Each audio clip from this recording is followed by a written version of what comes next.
아는 만큼 줄이는 절세 비법, 절세 미남이 자세히 전해드립니다.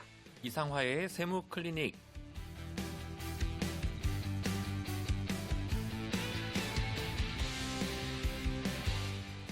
화요일의 남자, 오늘도 절세 미남 이상화 세무사님과 함께합니다. 어서 오세요. 네, 안녕하세요. 반갑습니다. 절세 미남, 오늘 어떤 또 절세하는 거 알려주실 거예요? 오늘 네. 어떤 내용인가요? 오늘은 많은 분들이 관심을 많이 가질 것 같습니다. 친숙하지만은 어려운 취득세에 대해서 한번 알아보려고 합니다. 취득세 중요하죠. 그리고 네. 요즘에 최근에 세법들이 또 꾸준히 바뀌면서 네. 많은 분들이 혼란스러워 하시더라고요. 맞습니다. 오늘 취득세를 한 방에 정리하는 시간이군요. 네네. 그래서 취득세를 이제 크게 나눠보면 카테고리가 4개 정도가 될 수가 있어요. 네. 그래서 첫 번째는 원시 취득이라고 해서 토지 위에다가 건물을 신축해서 올리는 방법. 이때 내는 이제 취득세가 있고요. 네. 그리고 두 번째는 가장 많이 일어나는 거죠. 실제로 돈을 주고 샀을 때 내는 취득세. 이게 집이나 이제 땅을 샀을 때. 네네. 유상 승계 취득이라고 불리게 되고요. 세 번째는 무상으로 받았을 때. 상속이라든지 증여라든지 무상으로 승계 취득했을 때의 취득세에 대해서 다뤄보려고 하고, 그리고 네 번째는 간주 취득이라고 해서 일반인들한테는 잘 일어나지 않는데 네. 기업의 중소기업의 주주로 참여되어 있으신 분들 중에서는 기존의 취득분보다 가치가 상승하는 부분에 대해서 취득세를 낼 수가 있습니다. 이 부분을 이런 취득세가 있어요? 네, 맞습니다. 정말 다양한 세금이 있네요. 맞습니다. 네. 아니 그런데 원시 취득 같은 경우에는 기존에 내 땅인데 네. 내 땅 위에 집을 지어도 취득세를 내야 되는 거군요. 맞습니다. 네, 가치가 증가했기 때문에 내야 되는 거죠. 그런 부분 하나하나 저희가 만나볼게요. 네네. 구체적으로 어떤 걸 취득했을 때 취득세가 부과가 되는 거예요? 일단은 과세 대상 자산이 상당히 많아요. 스펙트럼이 상당히 넓은데 네. 일단은 가장 많이 알고 계시는 부동산이 있겠죠. 그렇죠. 부동산이 있고 차량도 해당이 됩니다. 차량을 취득을 하셔도 취득세. 취득세를 내게 되죠. 그리고 공장을 운영하시는 분들은 기계를 사셔도 취득세를 내게 되는 부분이 있고요. 그리고 선박, 그리고 골프 회원권, 승마 회원권, 콘도 회원권, 요트 회원권, 회원권들에 대해서도 취득세가 부과가 되고 있어요. 회원권들도 취득세를 내는구나. 네네. 오늘 또 알게 되네요. 그런데 기계 장비를 사는 거는 그냥 우리가 냉장고 살 때 취득세 내지는 않잖아요. 예를 들면 그렇죠. 집에 좀 고가의, TV 이런 거 살 때 취득세 안 내는데 그렇죠. 공장들은 설비 시설을 할 때는 취득세를 내요? 네네. 좀 고가의 장비를 보시면 될 것 같고요. 아무래도 법적 취지를 이제 놓고 보면은 새로 다시 되팔 수가 있지 않습니까? 냉장고도 되팔 수는 있겠지만은 그 냉장고에 되파는 금액은 아마 낮을 걸로 예상이 되고 기계장치 중에 좀 높은 것들은 이렇게 지방자치단체에서 취득세를 부과를 하고 있습니다. 취득세 과세 대상의 세금을 내야 하는 기준 어떻게 네네. 돼요? 그럼 금액? 일단은 취득자가 신고를 하시는 부분인 거죠. 네. 신고를 하게 되는 부분인 거고, 근데 국가가 가만히 있지는 않죠. 제대로 신고를 했는지를 보고 만약에 제대로 신고를 하지 않았으면은 네. 또 물리게 되는 부분인 거죠. 그래서 기본적으로 이제 시가 표준액이라고 불리게 되는 부분인 건데, 공시지가란 얘기는 들어보셨을 거예요. 네. 근데 공시지가보단 높고 실제로 거래되는 금액보다는 낮은 금액으로 좀 형성이 되어 있는 시가 표준액은 위텍스라는 곳이 있습니다. 거기서 확인이 가능한 부분이 있고, 주택이나 이런 것처럼 실질 거래가액이 딱 나오는 부분에 대해서는 등기를 하기 때문에 바꿀 수가 없겠지만은 중고차라든지 기타 등등등은 조금 바뀔 수 있는 부분이 있을 수도 있겠습니다. 중고차를 살 때도 취득세를 내야 하기 때문에 그렇죠. 네. 이런 감가상각이 되는 부분들은 시가 표준액 위텍스 여기서 확인을 하면 된다라는 네, 거죠. 보통 부동산 관련한 부분들이 나와 있는 부분인 거고, 이제 중고차 같은 경우에는 나와 있지가 않죠. 그래서 이제 주로 부동산. 예, 그렇죠. 네. 중고차 시세 사이트에서 보고 신고를 하셔야 되는데 낮게 신고하려고 하시죠. 아무래도. 그렇죠. 근데 우리 공무원분들이 참 열심히 일을 하시는 게 저는 참 좋은데 네네. 가끔씩은 조금만 설렁설렁 그렇죠. 네. 제 마음이겠죠? 네, 제 마음도 어디까지나. 같습니다. 네. 참 공무원분들 고생 많으십니다. 네네. 세금 이야기를 할 때, 취득세 이야기를 할 때 뭐 대부분 아마 주택에 대해서 혹은 부동산에 대해서 취득세 궁금해 하시는 분들이 아마 대다수이실 거예요. 네네. 저희가 세율 이야기를 안 할 수가 없어요. 자꾸 바뀌어서 어려워요. 저도 어렵습니다. 상당히 어렵고요.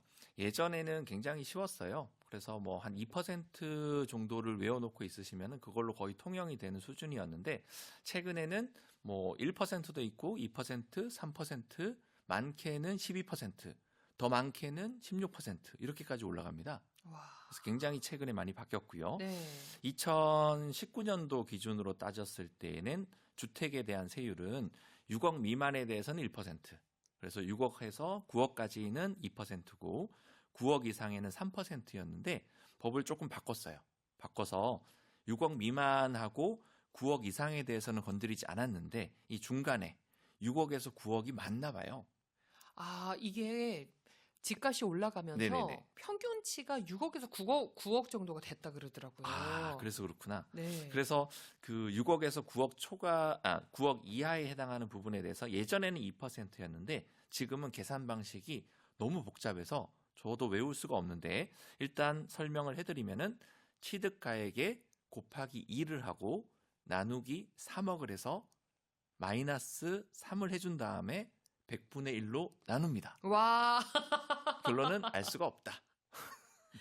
야, 이거 어떤 기준으로 이렇게 그래서 계산을 하는 해보면은 거야? 2%보다는 높고 네. 3%보다는 낮은 금액으로 나옵니다. 아, 머리가 지금 이게 좋은 분들이 법을 만드셨겠죠. 그렇죠. 네. 이게 주택에 관한 이야기고 그렇다면 만약에 부동산 네네. 경우엔 좀 다른가요? 그렇죠. 부동산 안에도 주택이 있는 부분이지만은 일상 국민들이 주택에 대해서 궁금한 점이 워낙 많기 때문에 다음 시간에 주택에 대해서는 조금 따로 빼서 좀 얘기를 해보려고 하고 있고요. 주택 이외의 부동산인 경우에는 뭐 상가가 될 수도 있겠죠. 상가 같은 경우에는 기본적으로 4%입니다. 아. 4%에 해당하고 그 이외에 이제 뭐 지방교육세라고 해서 뭐 교육세 등등등이 붙으면 뭐 4.6%까지도 가는데 일단은 기본적인 취득세는 4%예요. 오피스텔도 그럼 4%인가요? 주택으로 보게 되면은 2%로 봐야 되는 부분인 거고 뭐 물론 아까도 말씀드렸다시피 이거를 1%, 2%, 3% 있는 부분인 거고 오피스텔이 아니라 상가 쪽으로 들어가면 4%가 되겠죠. 아하, 그런 거군요. 그리고 뭐 원시 취득이라고 해서 뭐 상속으로 취득하는 경우도 있고 뭐 기본적으로 상속에 해당하는 거는 한 2.8%라고 보시면 될 것 같고요. 네. 증여로 취득하게 되는 경우는 3.5% 이렇게 분류가 됩니다. 농지 뭐 이런 것들도 다 매매 상속 이럴 때 다 취득세들이 그쵸. 다르죠? 그 농지에 관련한 것도 엄청나게 복잡합니다. 그래서 오늘 이 자리에서 그거를 다 설명을 하는 거는 거의 주민등록번호를 다 나열하는 거하고 거의 비슷해요. 아, 그러면 핵심적인 것만 뽑아서 왔죠. 24시간 하기도 부족하겠네요. 버겁습니다. 그렇죠. 네.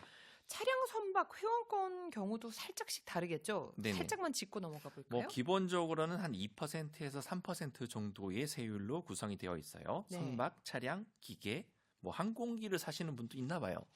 저는 뭐 살 여력이 안 돼가지고 장난감 항공기는- 비행기는 사봤는데 그러니까요. 장난감에는 이제 붙지를 않습니다. 장난감은 그냥 살 수 있는 거죠? 네네네. 다행이네요. 그래서 뭐 2%에서 3% 세율로 기본적으로 좀 구성이 되어 있는 부분이 있고 네. 그런데 이제 그 취득세 중에서 인구가 집중되어 있는 가밀억제권역으로 들어간다라든지 네. 아니면 사치성, 뭐 별장도 될 수 있고 골프장 그리고 오락장 그리고 뭐 고급 주택, 선박 이런 것들에는 추가적으로 중과를 하게 되는 세율이 있습니다. 아, 곱하기를 한다라는 거죠. 마치 우리가 또 집도 네. 과밀 지역이나 이렇게 투기 과열 지구 이런 데는 조금 더 과세되는 것처럼 맞습니다. 중과되는 것처럼 네네네. 그런 개념이군요. 보통 고급 주택이라고 하면은 예전에 이제 공부할 때 많이 봐서 그런데 뭐 수영장이 일단 있으면 고급 주택이라고 보시면 됩니다. 그래서 아. 수영장을 간절하게 파고 싶으신 분이 있는데 네. 곱하기 한 3 정도의 취득세가 올라가기 때문에 수영장을 안 파시겠죠. 수영장을 파고 안 파고에 따라서 세율이 달라지네요. 취득세. 그렇죠. 네네네. 나중에 밤에 몰래 아마 좀 파시지 않을까. 근데 요즘은 위성으로 다 잡는다고 하더라고요. 저는 만약에 하게 되면 저는 못 팔 것 같고요. 네네. 큰 저기 마트 가가지고 큰 거 그거 하나 좋습니다. 네, 사봐야겠네요. 상당히 좋아요. 네. 취득세 신고 납부 어떻게 해요? 일단 신고 납부에 대한 부분은 60일이라는 개념을 기억하시면 될 것 같고요. 60일. 네, 취득한 날로부터 60일.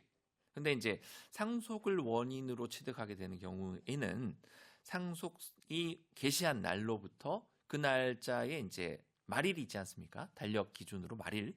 그 기준으로 60일이라고 보시면 됩니다. 근데 상속세가 또 나오게 되는 부분인 거죠. 네네네. 그래서 상속세는 6개월이고 취득세는 60일이고.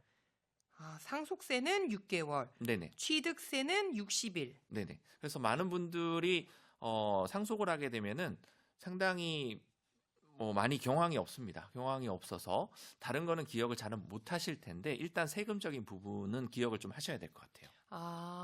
아무래도 상속세 특성상 네. 이렇게 또 부모님을 이렇게 또 보내드려야 되는 네, 그런 상황 마음이, 속에서 네, 경황이 힘드시죠. 없으실 수 있겠네요. 하지만 네. 6개월은 잘 기억을 해두시고 6개월은 상속세고 취득세는 60일. 60일 네네네. 이걸 잘 기억해 두셔야 되는 이유가 또 잠시 후에 나오는데요. 네네. 네, 60일입니다. 네. 신고 또는 납부 의무를 다하지 않은 경우 어떻게 돼요 또?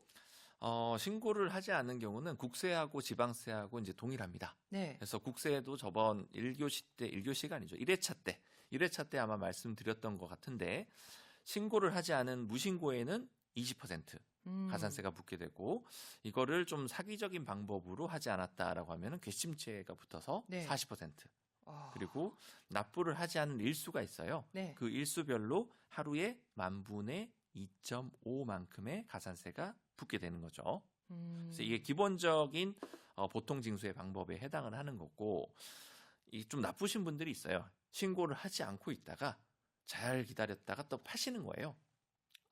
그런 분들은 엄청나게 그런 괘씸하게 분도 보는 있어요? 거예요. 너무 괘씸한데요? 네네. 그런 경우에는 중과산세라고 해서 80%를 붙여버립니다. 붙여야 된다고 생각합니다. 네, 맞습니다. 그건 너무 괘씸죄네요. 네네네. 자, 이렇게 유튜브로도 김인수야님께서 제가요 듣고 있는데요, 듣고 있어도 세모는 너무 어렵네요 이렇게 보내주셨어요. 저도 어렵습니다. 네, 오늘 여기 있는 모든 숫자와 내용들을 여러분들이 다 기억하시라는 의미에서 저희가 알려드린다기보다는 네. 취득세 개념 그리고 가장 도움이 되는 거는 언제까지는 꼭 취득세를 해야 되고 그쵸. 취득세를 내지 않으면 어떻게 된다. 요 정도의 큰 틀을 기억하시는 게 가장 좋지 않을까 싶습니다. 너무 그런 스트레스 받지 마세요. 또 있고요. 중간에 이제 시간 관계상 좀 넘어갔던 부분들이 있긴 한데 네네네. 중과되는 부분들이 있어요. 그래서 예를 들어서 보면은 네. 법인이 대도시 내에서 고급 오락장을 취득을 한다. 뭐 예를 들어서 유흥이나 카바레, 도박장 네. 이런 케이스에 해당하는 거는 표준세율이 상가 기준으로 4%잖아요. 네. 그래서 곱하기 3 해서 12%가 기본으로 물게 되는 거고 또 여기에다가 더해서 중과 기준세율 2%가 있어요. 거기에 곱하기 2 그러면은 더하면은 16%가 됩니다. 이런 케이스들도 있고요. 네. 최근에 바뀐 것 중에서 개인이 조정지역에서 취득하는 1세대 2주택 같은 케이스는 8%. 법인은 무조건 12%예요. 법인이 주택을 취득하는 케이스가 상당히 많았죠. 네, 근데 네. 이게 법인이 주택을 취득할 이유가 뭐가 있겠느냐라고 해서 법을 화끈하게 바꿨습니다. 최근에 올라서 12%가 된 네네네. 거죠. 묻지도 따지지도 않고 주택 취득 그렇죠. 시에는 12%. 예전에는 한 1%, 2%를 내다가 네. 법인을 세워서 주택을 굉장히 많이 매집을 하다 보니까 맞아요. 개인들도 많이 그렇게 했죠. 네네네. 그래서 법인에 대한 철퇴를 이제 가했죠. 보유세도 상당하더라고요. 맞습니다. 그래서, 그것도 점차적으로 올리는 부분인 거고요. 네. 여러모로 정말 풍선 효과가 될 일이 없도록 참 많은 분들이 애쓰시는 것 같긴 합니다. 맞습니다. 네. 예. 오늘도 OX 퀴즈 준비를 했습니다. 얼마나 여러분들 잘 들으셨는지 문제 나가요. 취득세는 부동산, 차량 등 자산을 취득한 날로부터 1년 이내에 과세관청에 신고 납부해야 한다. 1년 이내에 신고 납부해야 한다. 맞으면 O, 틀리면 X. 과연 O일까요? X일까요? 노래 듣는 동안 짧은 문자 50원, 긴 문자 100원의 정보 이용료 드는 문자 번호 샵 1045번 무료인 반디 유튜브로 보내주세요. 더 위켄드의 노래 듣고 오겠습니다. 블라인딩 라이트. EBS FM 이희경의 5천만의 생활경제. 매주 화요일은 절세미남 이상화 세무사님과 함께하고 있죠. 야, 게시판이 아니라 문자창이 뜨거워. 많은 분들이 공부를 굉장히 잘하셨는데요, 지금. 그러게요. 네, 뿌듯합니다. 네, 거의 다 지금 오답이 간혹 보이긴 해요. 근데 거의 99.9%의 정답률을 자랑하고 있는데요. 정답은 O인가요? X인가요? 정답은 X입니다. 취득한 날로부터 60일 이내. 1년 이내 해야 한다. O일까요? X일까요? 였는데 네네. X죠. 맞습니다. 60일 이내. 한 번만 다시 설명해 주세요. 네. 그 취득한 날로부터 60일 이내에 해야 되는 부분인 거고, 뭐 상속의 경우에도 상속 개시한 날이 속하는 달의 말일부터 60일 이내에 신고 납부한다. 동일합니다. 네. 아셨죠? 저도 이거 하나는 오늘 딱 기억하고 가네요. 네. 취득세는 취득한 이후 일로부터 60일 이내에 해야 한다. 안 그러면은 더 내야 된다. 네. 이 정도 기억하시면 될 것 같습니다. 네. 다음 주에는 주택을 취득했을 때 생각해 볼 수 있는 세금 정리해 주실 거죠? 네네. 네. 그러면 조금 더 다음 주에 자세히 들어보도록 하고요. 그 전에 청취자 질문이 들어왔어요. 좀 해결을 해드리죠. 익명을 요청하셨기 때문에 네. 이름 말하지 않겠습니다. 네. 올해 초에 갑자기 경매에 딱 꽂혀서 혼자 책 몇 권 보고 아파트 경매 입찰에 참여했어요. 9명 중에 100만 원 차이로 낙찰을 받았는데 문제는 그 후였습니다. 경매 어떻게 하는지 공부만 하고 대출만 알아보고 갔지 취득세는 어떻게 하고 법무사 비용 어떻게 되는지 다른 내용에 대해서는 완전 무방비였거든요. 등기 완료되고 몇 달 뒤에야 생애 첫 주택 취득세 면제라는 사실도 알게 됐죠. 제가 거주할 주택도 아닌데 제일 큰 문제는요. 양도소득세입니다. 올해 6월인가 7월부터 2년 미만 보유 시에 양도소득세가 70%라고 하지 않았나요? 이미 다 벌어진 일이니까 어쩔 수 없고요. 제일 중요한 질문 들어갑니다. 2년 후에 제가 매도한다면 양도소득세 얼마나 내야 되나요? 2년 동안 임차인을 들여서 월세를 받는데 제가 거주하지 않아도 양도소득세가 내려갈 수 있을까요? 거주지는요, 경남 양산시입니다. 라고 보내주셨어요. 네. 상당히 복잡한 내용에 해당을 합니다. 네. 네. 하지만 도움드리고 싶은데 네. 어떻게 하면 돼요? 양도세가 많이 나올 것 같아서 걱정하시는 분들이 상당히 많고요. 네. 그리고 현재의 세법이 워낙 많이 바뀌었기 때문에 그 양포자라고 합니다. 양도소득세를 포기한 세무사들이 많이 생겨나고 있는 그 부분인 정도로 거죠. 세율이 복잡하다는 건가요? 어차피 외워도 업데이트를 해도 또 바뀔 거기 때문에 아. 업데이트를 하지 않겠다. 이런 양- 부분이 좀 있는 부분이 양포자 있고요. 세무사님이 나올 정도로 네, 어렵다는 어렵습니다. 거죠? 어렵고 2021년 6월 1일자로 나온 이 양도소득세가 상당히 화끈한 부분에 해당을 하는데 1년을 보유하지 않는 케이스에 대해서는 70% 과세를 하는 거고요. 2년 미만으로 보유한 케이스에서는 60%.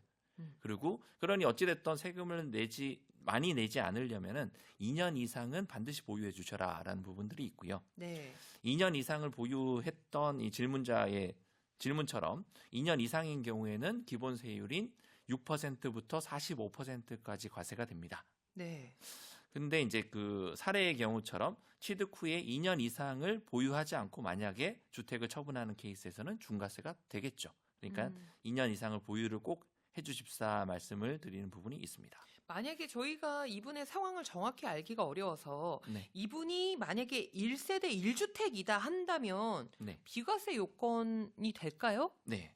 그 우리나라는 주택을 한 채를 가지고 있는 부분에 대해서는 비과세라는 부분을 두고 있습니다. 다만 그 비과세를 함에 있어서도 몇 가지 요건은 두고 있어요.